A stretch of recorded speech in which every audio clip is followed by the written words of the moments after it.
बिस्मिल्लाहिर्रहमानिर्रहीम।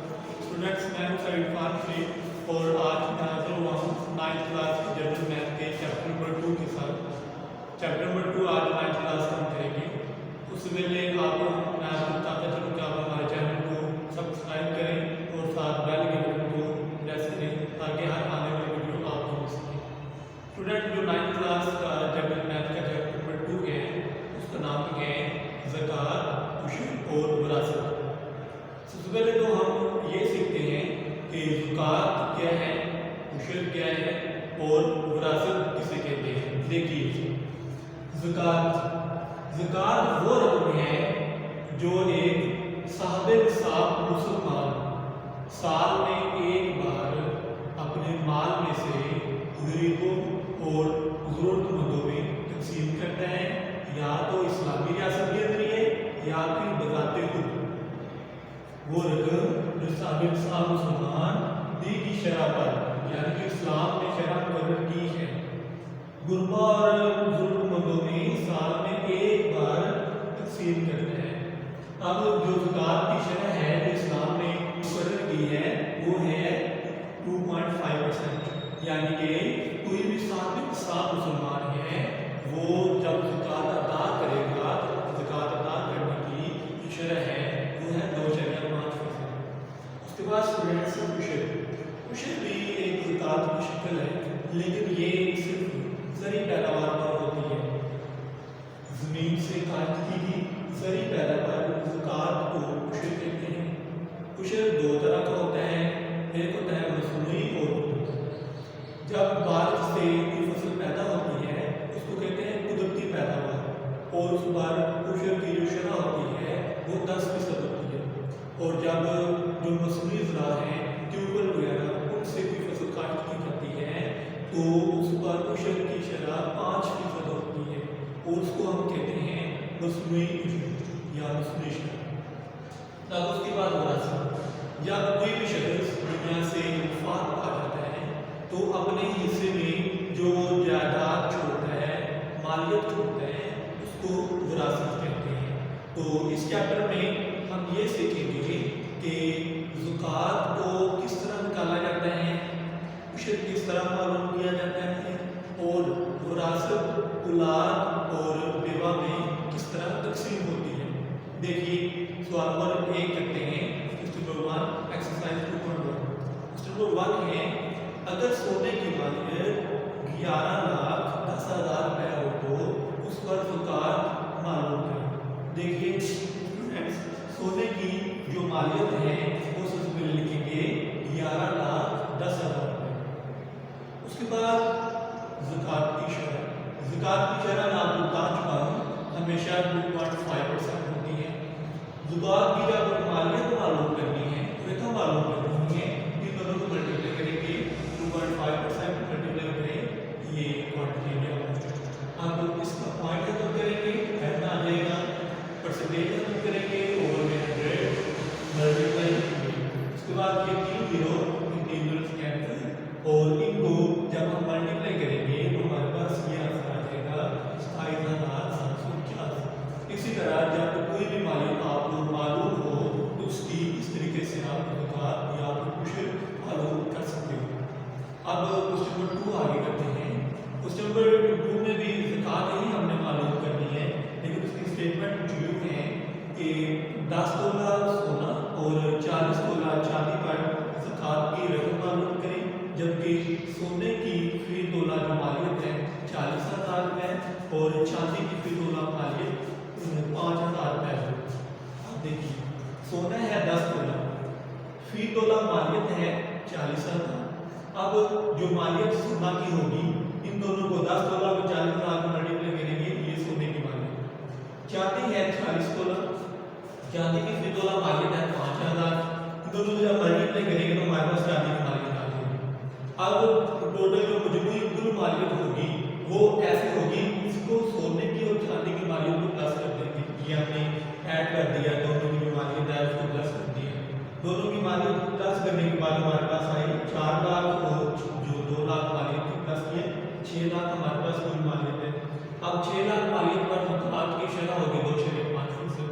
अब 2.5% को हमने मल्टीप्लाई किया पॉइंट हमने किया 10 है, परसेंटेज हमने किया 100 है और मल्टीप्लाई में 6 लाख। अब देखिए ये 3 जीरो इन 3 जीरो से कैंसिल हो जाएंगी, जो रिमेनिंग क्वांटिटीज हैं उनको हमने मल्टीप्लाई किया और हमारे पास ये ज़कात की शरह है, यानी ज़कात की जो मालियत है, जो ज़कात की रकम है, वो हमारे पास ये है। अब आगे जो है उस पर 5 करते हैं, लेकिन उससे पहले जो क्वेश्चन नंबर 4 है वो भी जो क्वेश्चन नंबर 4 है और जो 3 है वो ये कैटेगरी से हैं, ये भी तरीक़ाकार वहाँ पर लगना है। अब जो क्वेश्चन नंबर 5 है वो करते हैं। क्वेश्चन नंबर 5 है कुदरती ज़राए से पैदाशुदा चावल की फसल मालियत 6 लाख रुपये पर कुशल मालूम करें। देखिए जो मालियत है वो है 6 लाख और जो शरह उशर है वो है 10% और इसलिए कुदरती ज़राए इसलिए हमने 10% शरह लिखी और जो उशर की रकम है वो हमारे पास है, जो उशर की रकम है वो हमारे पास है क्वांटिटी को और इसको मल्टीप्लाई करने से। देखें परसेंटेज हमने किया तो हमारे पास ये 100 आ गया, मल्टीप्लाई में 6 लाख। अब ये 2 जीरो 1 जीरो से कैंसिल हो गया, 1 जीरो से कैंसिल हो गया और बाकी 60,000 हमारे पास मालियत आ गई। ये हमारे पास मालियत है। ये भी इसी तरह के क्वेश्चन है। देखिए मालियत इसमें भी 6 लाख थी और यहाँ पर जो उशर की रकम है 10% की यहाँ से वो 60,000 और जो हमने ऊपर क्वेश्चन किया था वहाँ पर जो कुल मालियत थी हमारे पास वो थी 6 लाख। कुल मालियत 6 लाख पर हमने 2 जगह 5% की शरह से ज़कात मालूम की। अब हमने मल्टीप्लाई किया था तो यहाँ पर ये 3 जीरो से कैंसिल हुए थे और उसके बाद 25 को जब 6 से मल्टीप्लाई करेंगे तो आएगा 150, 25 से 150 और उसके बाद हमारे पास ये 2 जीरो बच गए तो यहाँ पर तो जो 15,000 हमारे पास ये वैल्यू है और जो 60,000 हमारे पास उशर की कीमत आई है। उसके बाद फ्रेंड्स जो क्वेश्चन नंबर 6 है वो भी सेम यही है कि हमने मौसमी ज़राअत से पैदाशुदा जो दलदल की फसल है उसका उशर मालूम करना है। स्टूडेंट्स मैं आपको बता चुका हूँ कि जब मौसमी फसल पर उशर मालूम करते हैं तब उशर की शरह 5% होती है और जब कुदरती फसल पर कुदरती ज़राअत से पैदाशुदा फसल पर उशर मालूम करते हैं उसकी शरह 10% होती है। क्वेश्चन नंबर 6 में हम 5% शरह लगाएंगे और उसका मेथड यही होगा। उसके बाद स्टूडेंट्स हम करते हैं क्वेश्चन नंबर 7। क्वेश्चन नंबर 7 की स्टेटमेंट ये है अगर एक शख्स ने 7,50,000 रुपए की जायदाद छुपी हो तो इसकी एक बेवा, 2 बेटों और 1 बेटी में जायदाद की मालियत मालूम करें। अब देखिए जो हमारे पास विरसा है जो विरासत छोड़ी है वो है 7,50,000।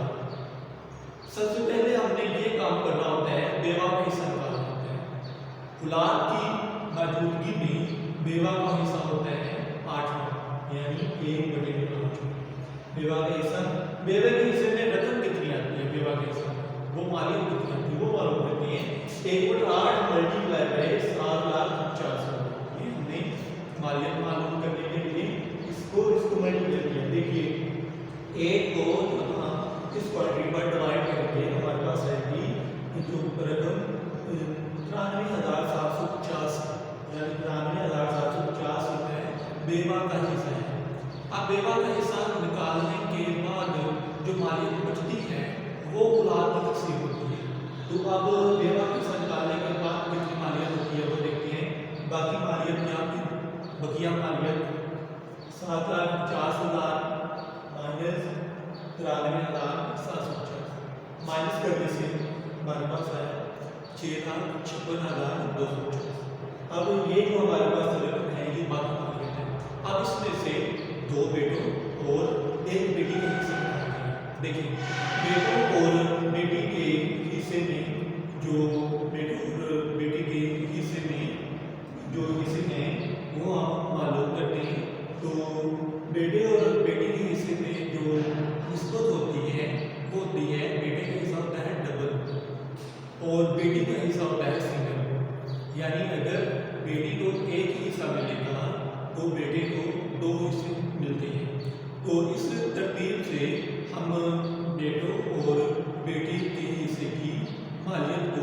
मालूम करते हैं। अब स्टूडेंट्स देखिएगा, बेटे और बेटों के हिस्से में जो निस्बत है वो है 2:2:2। ये इनकी निस्बत है। उसके बाद हम मालूम करते हैं निस्बती मजमूआ। जो निस्बती मजमूआ है वो है, इनको प्लस करने से 2 + 2 + 5, ये निस्बती मजमूआ हमारे पास आया। 2 + 2 + 5 और +1 या इक्वल हमारे पास आया। ये हमारे पास निस्बती, हमारे पास ये जो बकिया मान लेते हैं 6,56,250। अब बेटों और बेटियों के हिस्सों की निस्बत मालूम करते हैं। देखिए, बेटे का हिस्सा डबल होता है, बेटी का सिंगल। दो बेटे थे, एक बेटे का हिस्सा, दूसरे बेटे का हिस्सा और ये बेटी का हिस्सा। अब हम इनको प्लस करते हैं निस्बती मजमूआ में, 2 + 2 + 1 = 5। अब हम मालूम करते हैं हर एक बेटे का हिस्सा। तो हर एक बेटे का जो हिस्सा है वो बेटे के हिस्सा 2, टोटल हिस्से हैं वो 5 हैं। मल्टीप्लाई किया जो बकिया मालियत थी 6,56,250 से। अब हमने 5 को इसके साथ डिवाइड किया और 2 से मल्टीप्लाई किया, हमारे पास जो हर एक बेटे का हिस्सा है वो आया 2,62,500। 2 बेटे थे तो हर एक बेटे को इतना ही हिस्सा मिलेगा। अब हम मालूम करते हैं बेटी का हिस्सा। तो बेटी एक थी, बेटी का एक हिस्सा, कुल हिस्से हैं 5, तो हम लिखेंगे 1/5 मल्टीप्लाई में 6,56,250। अब 5 को इस क्वांटिटी में टर्म में डिवाइड किया, हमारे पास आया 1,31,250। ये हर एक बेटी का हिस्सा है। हर एक बेटी को कितने पैसे मिलेंगे और बेटे को कितने पैसे मिलेंगे। यूँ हमने विरासत को, विरसा को बेटों, बेटी और उसकी बेवा में डिवाइड कर दिया है। अब स्टूडेंट्स इसका जो लास्ट क्वेश्चन है क्वेश्चन नंबर 12 वो करते हैं। उसकी स्टेटमेंट कुछ यूँ है कि नजीब ने, जो क्वेश्चन नंबर 12 है उसकी स्टेटमेंट है कि नजीब ने अपने हिस्से में 4 लाख रुपए की मालियत छोड़ी, विरसा छोड़ा, और उसके यहाँ कोई औलाद ना थी, कोई बच्चा ना था। तो जब उसके साथ पास औलाद ना थी तो सिर्फ बेवा के हिसाब में निकालते हैं। वो कहते हैं कि उसके पास औलाद नहीं थी, बेवा के हिसाब निकालें। औलाद की गैर में बेवा के हिस्सा होते हैं 1/4 और औलाद की मौजूदगी में 1/8। अब दोनों को मल्टीप्लाई करते हैं, मल्टीप्लाई करने के बाद 4 से कैंसिल हो गया, ये 1 आया और ये 0 इसके साथ जब बनाएंगे हमारे पास आंसर आएगा 1 लाख, यानी जो बेवा का हिस्सा है वो 1 लाख है। स्टूडेंट्स आज के लिए इतना ही काम हमने किया है। ये चैप्टर नंबर 2 की एक्सरसाइज 2.1 की है। इसकी जो बाकी सवाल हैं वो सेम है, यही तरीक़ेकार उसमें अप्लाई हो रहे हैं, तो आप इसी मेथड से आसानी से कर सकते हैं। नेक्स्ट हम